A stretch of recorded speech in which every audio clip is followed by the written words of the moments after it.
सुनो सुनो सुनो, अयोध्या वासियों सुनो, सुनो सुनो सुनो, अयोध्या वासियों सुनो।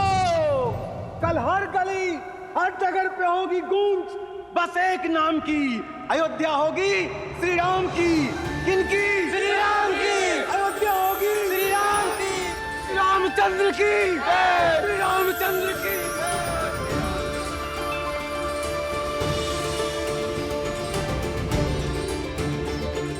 हे महादेव,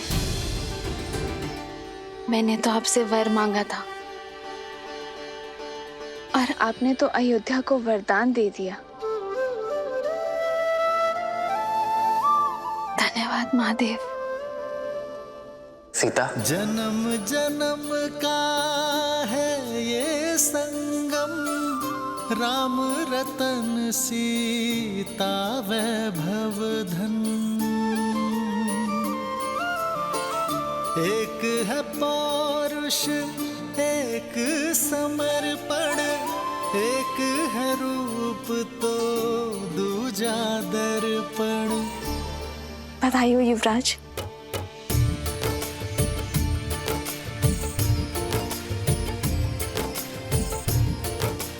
सीता, पिताश्री ने आज सभा में मुझे बुलाया और अचानक ये घोषणा कर दी।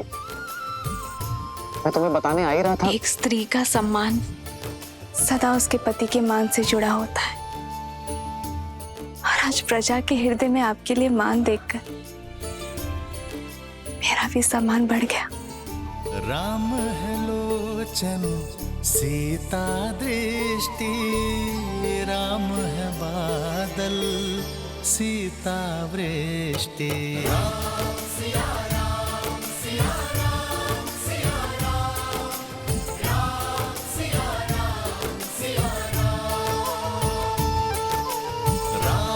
सिया राम सिया राम सिया राम, राम सिया राम सिया राम। ये मान, ये सम्मान एक श्रृंगार नहीं है सीता, ये दायित्व है मेरा और तुम्हारा भी।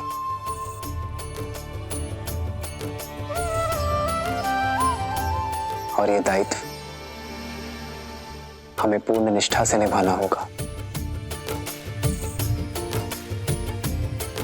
सम्मान को दायित्व समझकर धारण करने का गुण, किसी के शब्दों के पीछे छिपे भाव को समझने की कला ही तो आपको करुणामयी बनाती है श्री राम।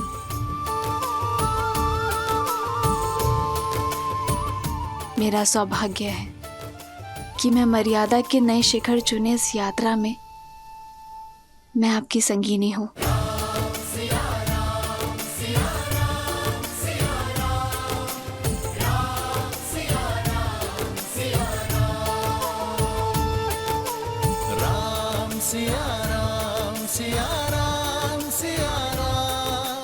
वो संगिनी जो इस राम को पूर्ण करती है।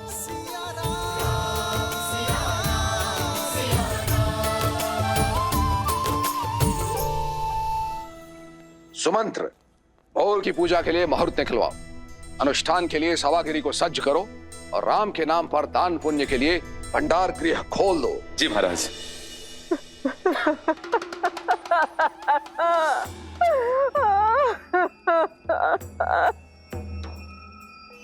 मंत्रा,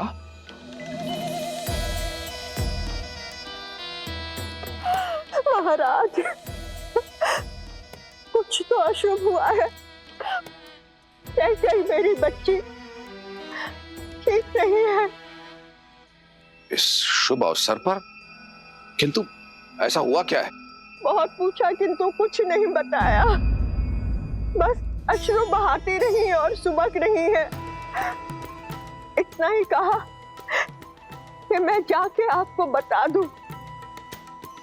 ठीक है, कैकेयी से कहो कि मुझसे आके कक्ष में मिले।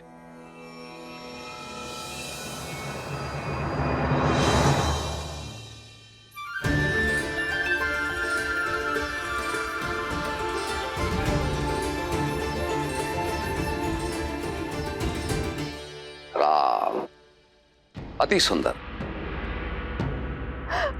महाराज, मैंने भी उसे यही कहा था कि आपसे जाके मिले, किंतु वो कोप भवन में चली गई। कोप भवन? जी महाराज।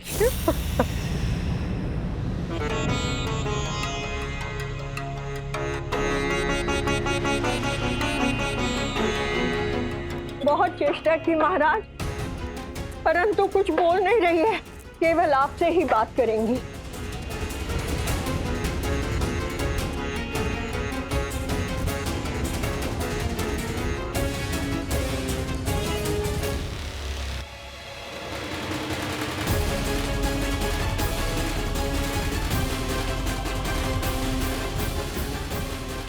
महाराज, कुछ तो अशुभ हुआ है। कैकई मेरी बच्ची ठीक नहीं है, बस अश्रु बहाती रही और सुबक रही है।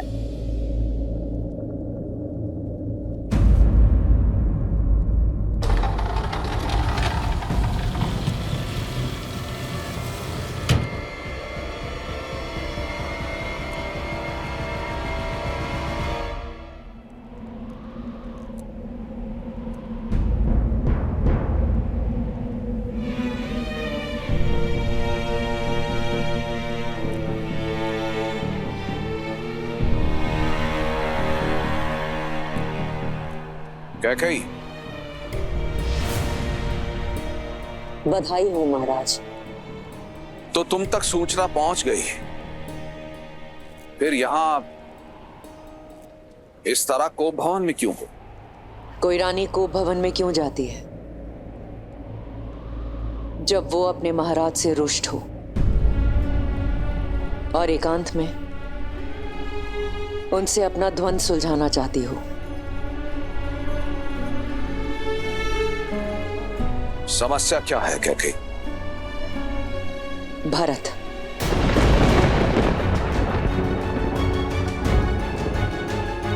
भरत की अनुपस्थिति में ये घोषणा क्यों?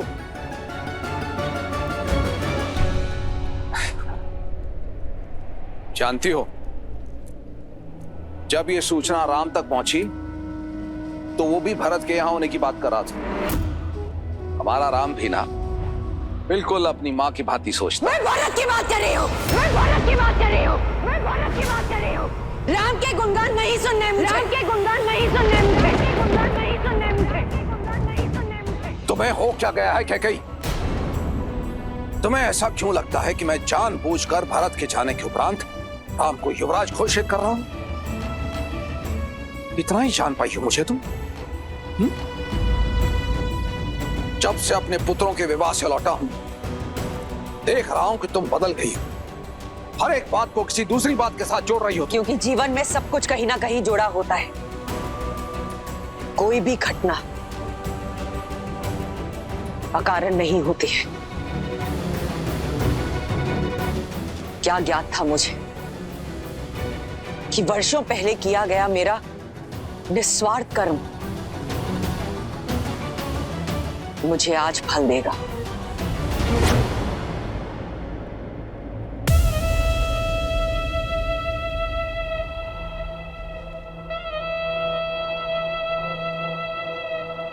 सम्रासुर का युद्ध स्मरण है आपको महाराज? अपने प्राणों की रक्षा करने के लिए एक नहीं 2 वर दिए थे आपने मुझे, 2 वर दिए थे आपने मुझे, 2 वर दिए थे आपने मुझे।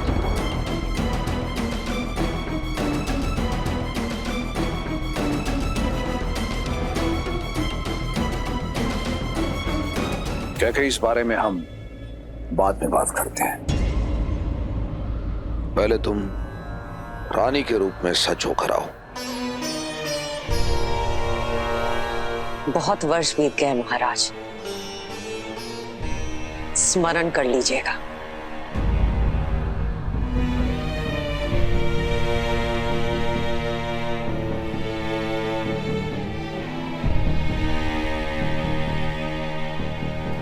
स्मरण आया महाराज?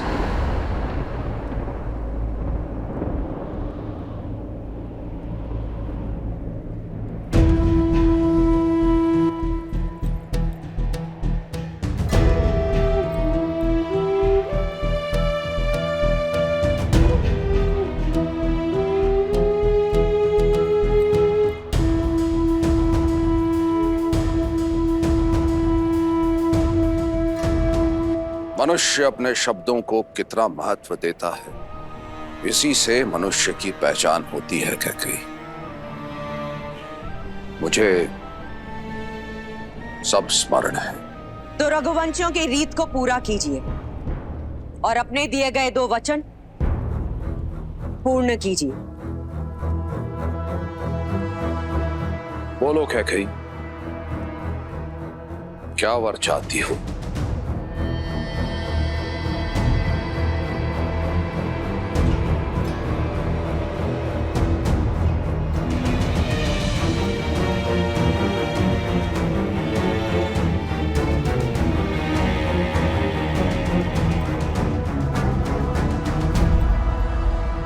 पहला वर, पहला वर, पहला वर। अयोध्या के सिंहासन पर अब राम नहीं, भरत बैठेगा, भरत बैठेगा। अयोध्या का राजा अब राम नहीं, मेरा पुत्र भरत बनेगा, पुत्र भरत बनेगा।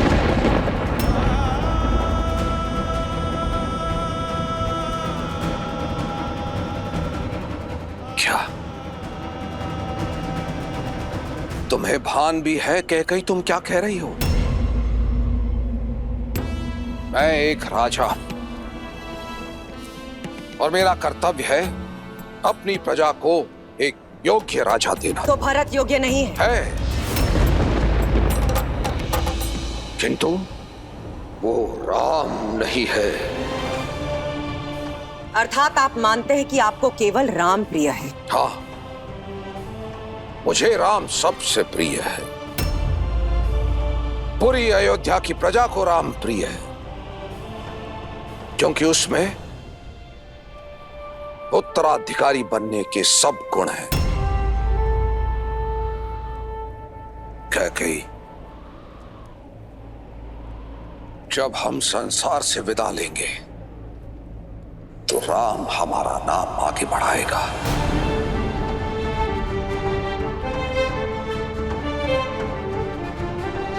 वो अयोध्या को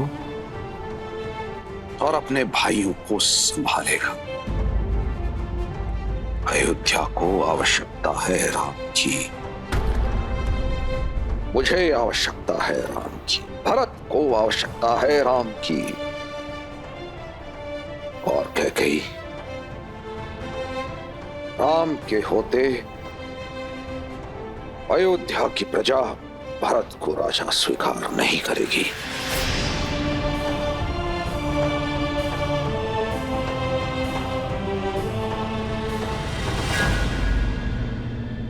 दूसरा वर तो सुन लीजिए महाराज, दूसरा वर तो सुन लीजिए महाराज, दूसरा वर तो सुन लीजिए महाराज। दूसरे वर में वनवास, वनवास।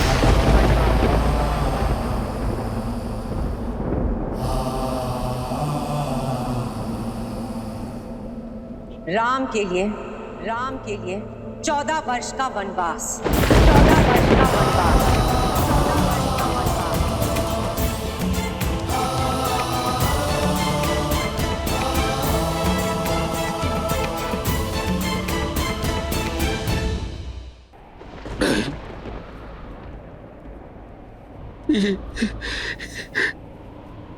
ये क्या कह दिया तुम कैकेयी? तुम इतनी निर्दयी और निष्ठुर नहीं हो सकती कैकेयी। वो राम जिसके प्राण तुम में बसते हैं, जो तुम्हें पूछता है,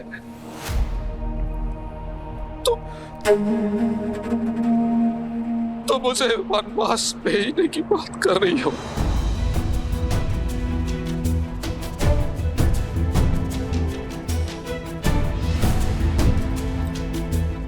कैकेयी, मेरे प्राण ले लो कैकेयी, किंतु मेरे राम पर दया करो। एक माँ के नाम को कलंकित मत करो कैकेयी। ये माँ अपना मन बना चुकी है। अब देखना ये है कि एक पिता अपने पुत्र प्रेम में अपने दिए गए वचनों का तिरस्कार करता है या अपने प्राण देकर भी अपने वचनों की पूर्ति करता है। नहीं कैकेयी, तुम ऐसी नहीं हो कैकेयी, तुम ऐसी बिल्कुल नहीं हो। तुम पर किसी ने वशीकरण किया। तुम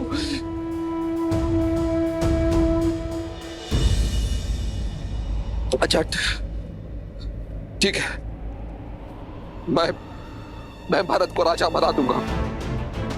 राज सिंहासन भरत को मिलेगा।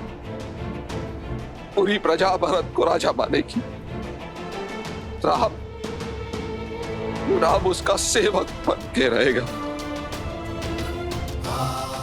किंतु मुझे मेरे राम से दूर मत करो। उसे ऐसा दंड मत दो कैकेयी। उसे यही रहने दो कैकेयी, उसे यही रहने दो। मेरे पुत्र का भविष्य बनाने का मार्ग यही है कि राम वन के मार्ग को चला जाए।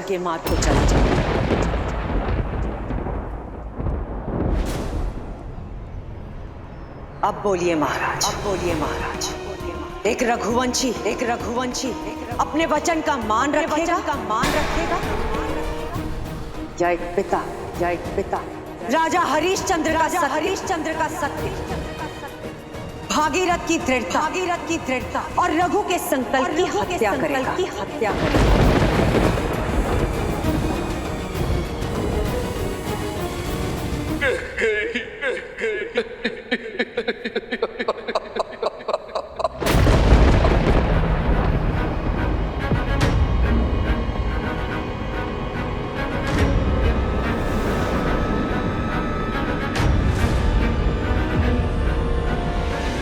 तुमने दो अंधों के जीवन का सहारा छीना है। तुम भी अपनी आंखों के तारे से दूर हो जाओगे। अपने धर्म रक्षक पुत्र के वियोग में तरस कर मरोगे तुम। ये बूढ़े दुखी पिता का श्राप है।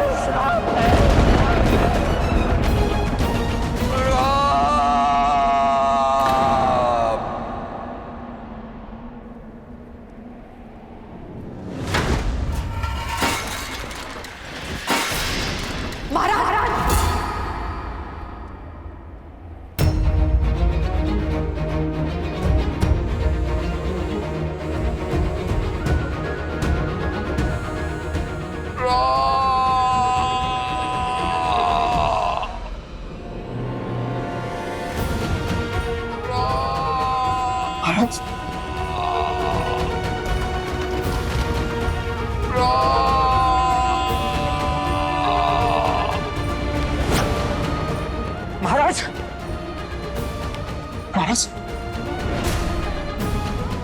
आप ठीक तो? मैं अभी वैद्य जी को लिखा लेता हूं।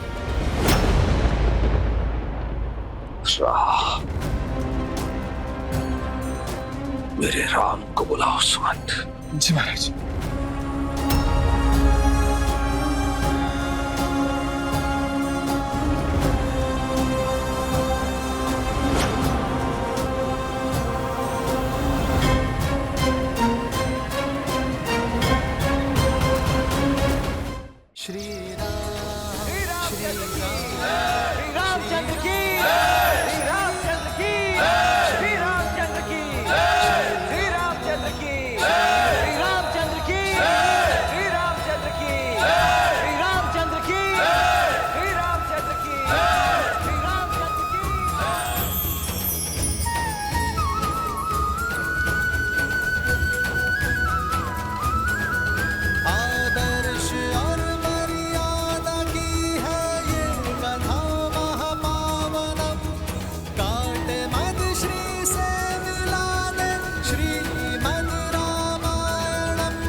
कैकेयी,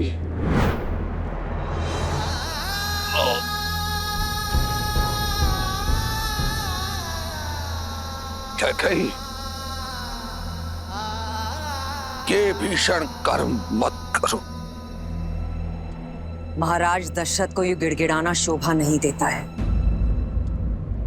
आप अपने कर्तव्य से डिग सकते हैं, किंतु ये माता अपने धर्म पर अडिग रहेगी।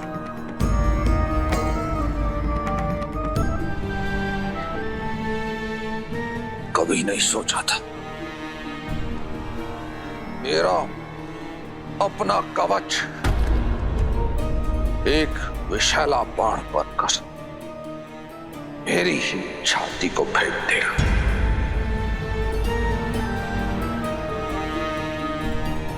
जिस कैकई से मैंने जीवन से अधिक प्रेम किया, वही मेरी मृत्यु का दूत बनकर आएगी। पछताओगी क्या गई, पछताओगी।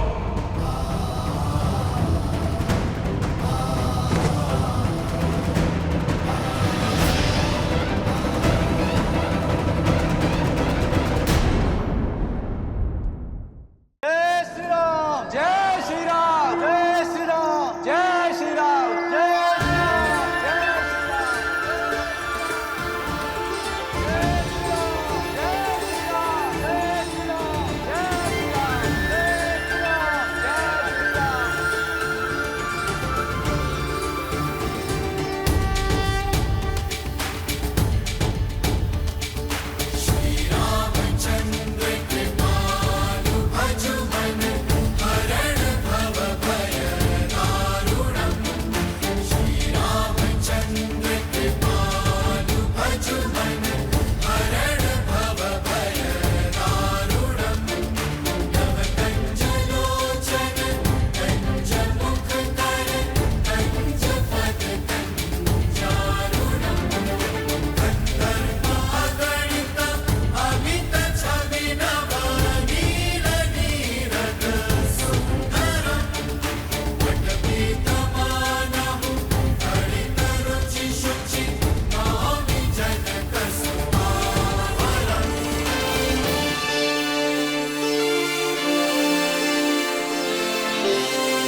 जिस भरत के लिए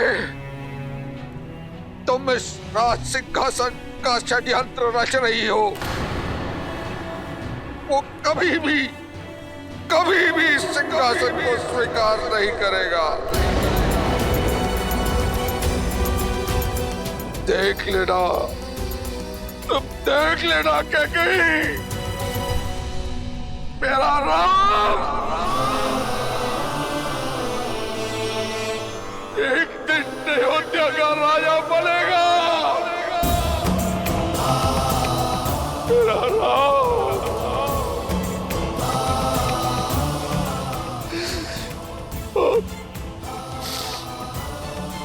और इसके तीनों भाई मेरे तीनों पुत्र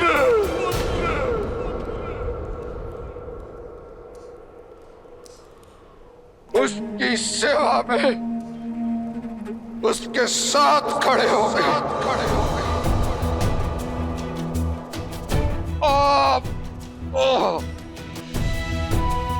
मर्यादा और न्याय का मुकुट फिर से अयोध्या के सर पर होगा। कैसे भूल गई क्या गई कि स्वयं तुमने मुझे अपने पिता से वचन मुक्त करवाया था। क्या कही स्मरण है तुम्हें? तुमने कहा था कि मेरा ज्येष्ठ पुत्र तुम्हारा पुत्र भी होगा, किंतु क्या कही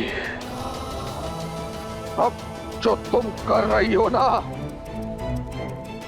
उससे तुम्हारा नाम इतिहास में कलंकित हो जाएगा।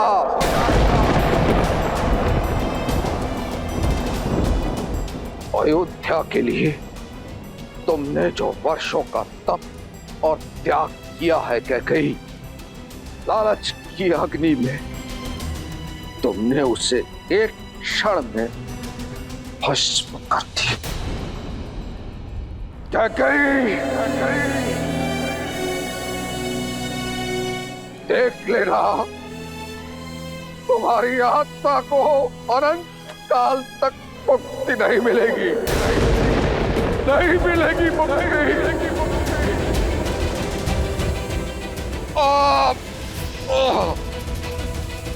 तुमने जो ये कुकृत्य किया है ना, इसके बाद कोई मनुष्य तो क्या, कोई राक्षस, कोई दैत्य, कोई पिशाच भी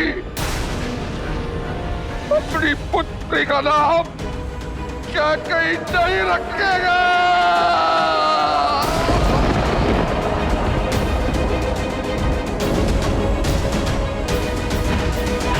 महाराज, तो राम मुझसे निकट आने का प्रयास भी मत कर रहा। अब तो ईश्वर से एक ही प्रार्थना है, कभी भी तुम्हारा मुख ना देखूं और ना ही तुम्हारा स्वर सुनना पड़े।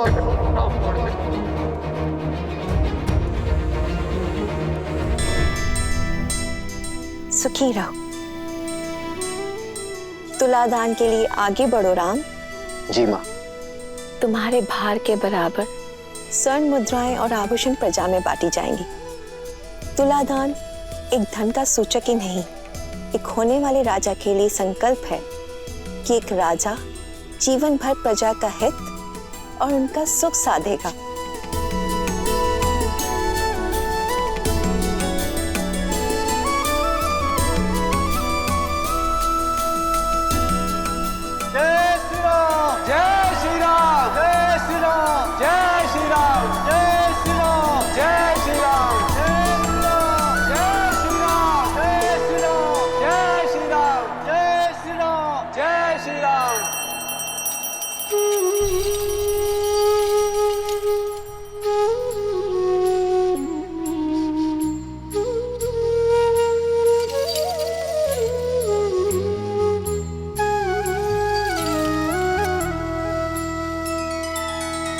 श्री रामचंद्र कृपालु भजु मन हरण भव भय दारुणम। नव कंज लोचन कंज मुख कर कंज पद कंजारुणम।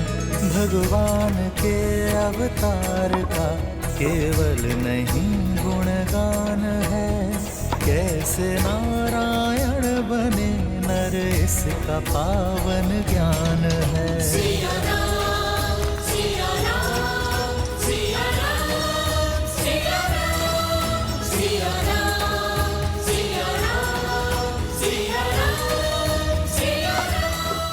और मुद्रा डालो और स्वर्ण डालो।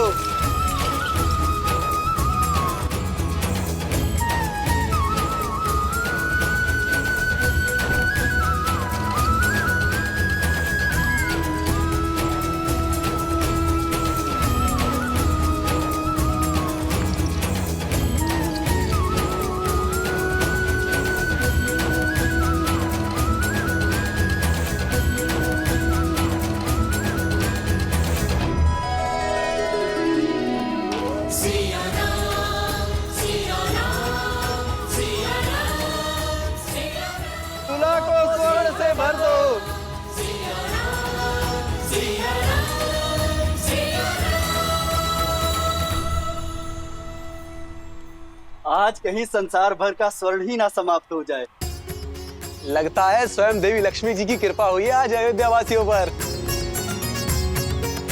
भैया, आज प्रसन्नता इतनी है कि अयोध्या के प्रत्येक घर को स्वर्ण से भर देना है।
राम, महाराज दशरथ ने तुरंत आपको स्मरण किया है।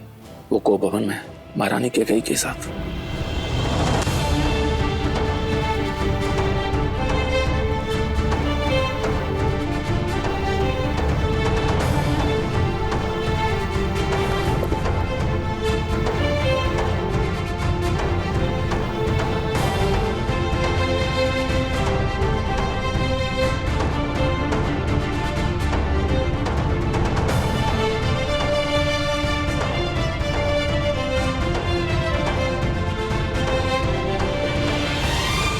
आप सभी से क्षमा चाहूंगा,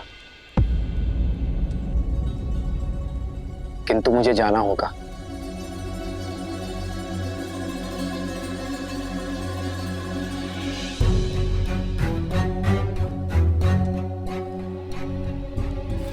लक्ष्मण,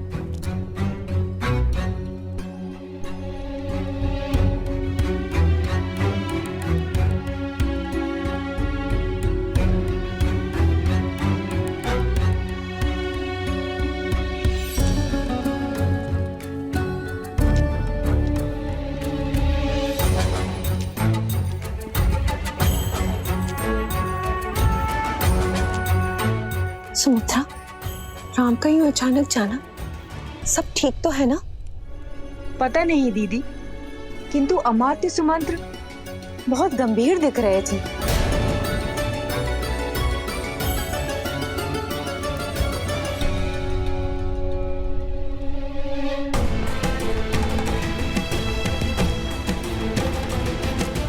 पिताश्री कब से गोभवन में माता कैकेयी के साथ है? कल रात्रि से।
पिताश्री, पिताश्री, पिताश्री, पिताश्री, उठिए पिताश्री, उठिए।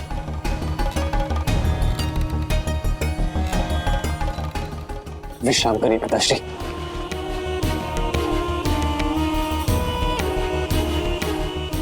पिताश्री, पिताश्री आप ठीक तो है ना? पिताश्री आपका स्वास्थ्य, कहिए ना आपको क्या हुआ है?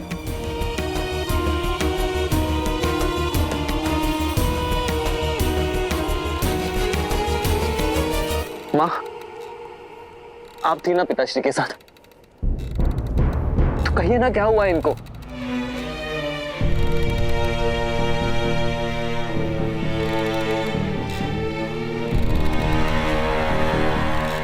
माँ,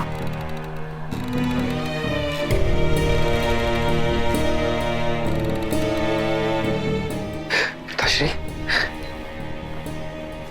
पिताश्री मैं राज वैद्य को बुलाकर लेकर आता हूँ। वो तुरंत आपका उपचार कर देंगे। राज वैद्य को बुलाने का कोई लाभ नहीं।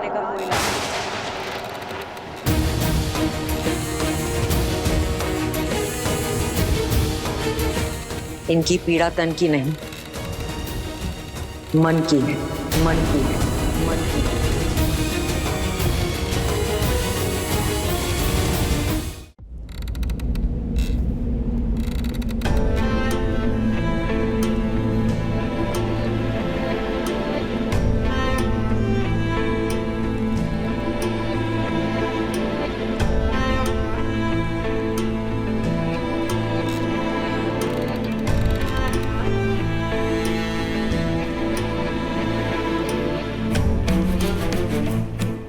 उपचार तो मन की पीड़ा का भी होता है माँ।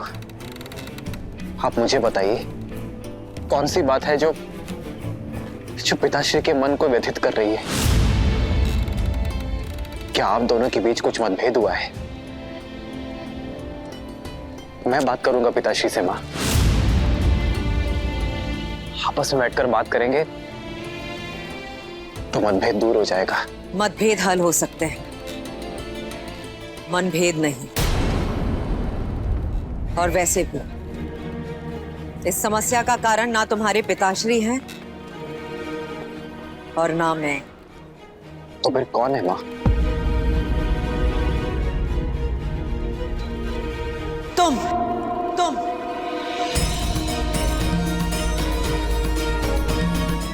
हो इस समस्या का कारण राम, तुम।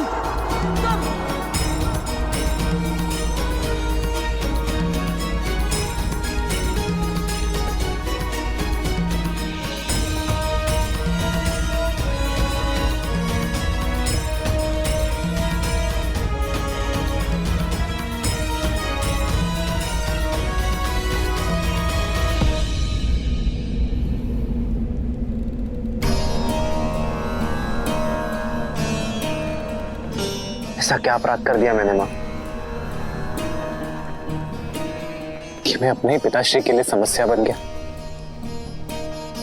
यदि समस्या का कारण मैं हूं,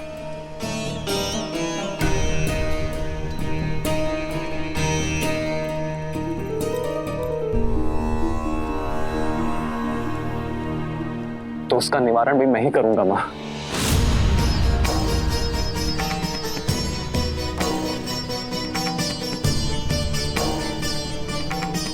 समस्या का कारण तुम अवश्य हो, किंतु निवारण तुम्हारे वश में नहीं है। आज तुम्हारे कारण तुम्हारे पिताश्री वो करने जा रहे हैं जो आज तक किसी रघुवंशी ने नहीं किया। कोई की मर्यादा को तोड़ने का अपराध।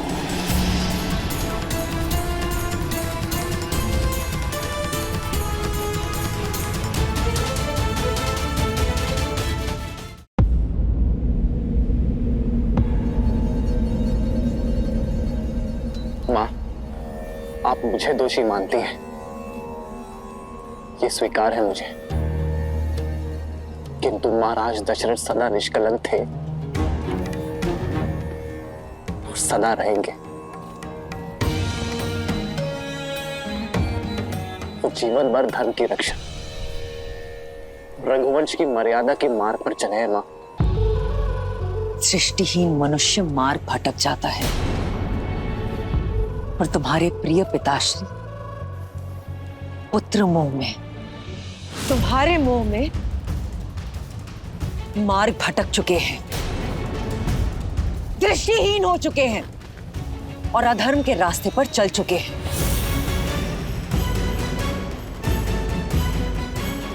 विश्वास नहीं होता? देखो उनकी ओर, देखो।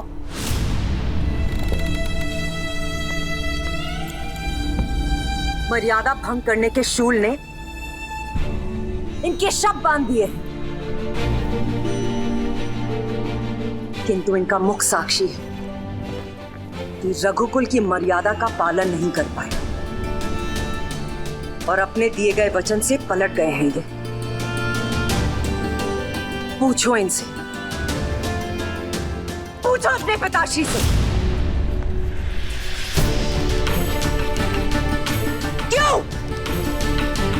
क्यों मेरे बलिदान का मान नहीं रखा जा रहा है?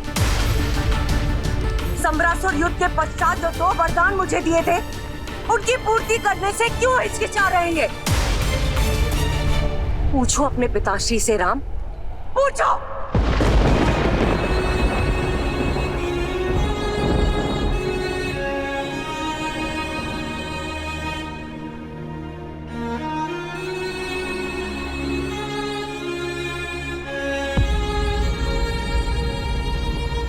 संतान होती ही इसलिए मां कि पुरखों की मर्यादा सनातन रहे। वो पुत्र ही क्या जो अपने माता और पिता के वचन को पूर्ण ना कर सके।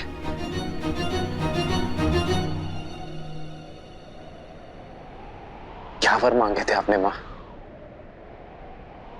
आदेश दीजिए।